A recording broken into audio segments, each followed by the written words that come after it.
Hello everyone, আমি Pavel, আপনারা দেখছেন Rolling Live. So today as we speak, we have crossed that particular mark of 2000 and now we are a family of 2000 subscribers. So thank you so much for showing us your love, support. আশা করি আপনারা এরকমভাবেই আমাদেরকে support করতে থাকবেন and in future we expect that we go ahead and grow our family more and more. এখনো অনেক অনেক বড় হতে হবে। তো যাই হোক, আজকে আর বেশি কথা না বলে রেসিপিটার ভিডিওটা যেটা নিয়ে আজকে এসছি সেটা শুরু করা যাক।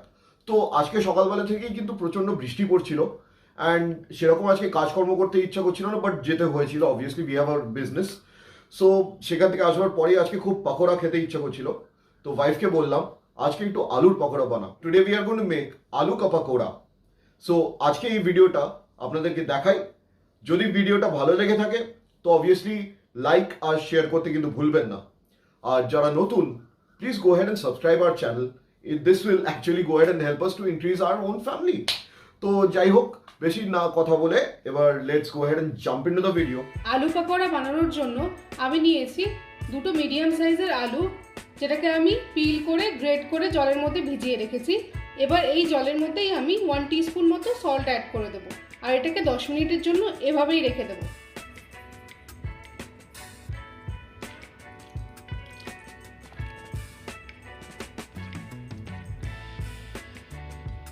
যতক্ষণ আলুটা সল্ট বাথ নিচ্ছে ততক্ষণ আমি এখানে ময়দাটা রেডি করে নেব। এখানে আছে 3 টেবিল স্পুন মতো ময়দা।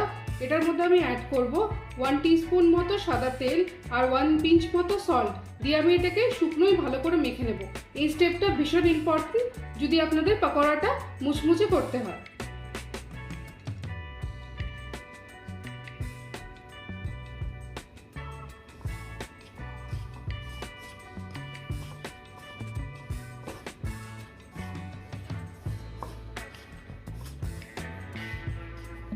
জাস্ট একটা মিনিট এভাবেই সব ইনগ্রিডিয়েন্টগুলোকে ভালো করে একদম মিশিয়ে নেবেন। এবার এটাকে আমরা এভাবেই রেখে দেবো। 10 মিনিট হয়ে গেছে। এবার আলুটাকে ভালো করে জল থেকে চিপে আমি আরেকটা পাত্রে উঠিয়ে নেব। তো দেখুন, এটাকে আমি জল থেকে ভালো করে চিপে তুলে নিয়েছি। এবার এটার মধ্যে একে একে আমি বাকি ইনগ্রিডিয়েন্টগুলো অ্যাড করব।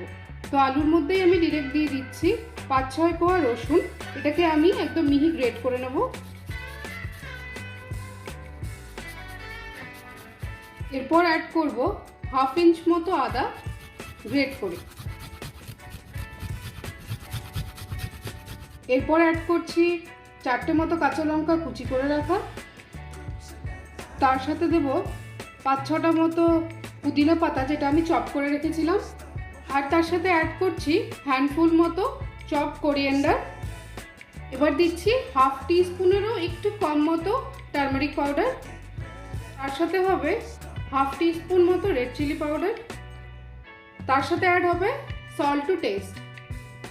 যেহেতু আমরা আগেই আলুটাকে নুনে ভিজিয়ে রেখেছিলাম, সেহেতু খুব ভালো করে নুনটাকে ভেবেচিন্তে দিতে হবে। এবার এগুলো সব কিছুই একবার ভালো করে মিক্স করে নেব।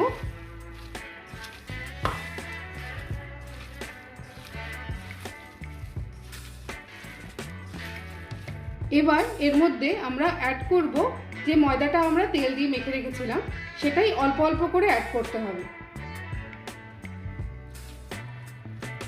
আমি অল্প করে অ্যাড করছি আর মেখে দেখছি যে আমাদের কতখানি লাগবে।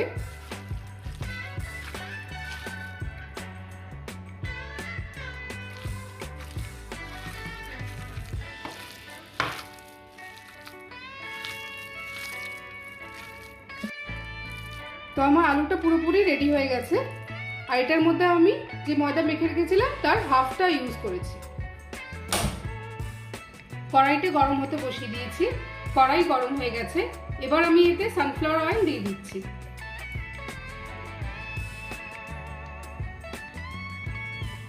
দেখুন, তেলটা গরম হয়ে গেছে। এবার আমি মাখা আলুগুলোকে এইভাবে চ্যাপ্টা মতো শেপ দিয়ে নিয়েছি। এবার এটাকে আস্তে আস্তে তেলে ছেড়ে দেবো।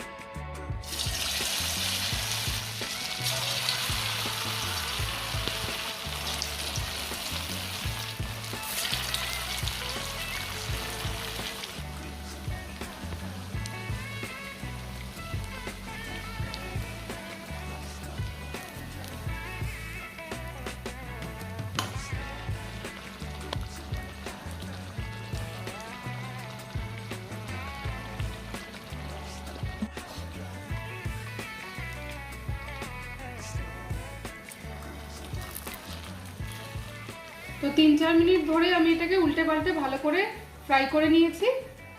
এবার আমি এটাকে তুলে নেব।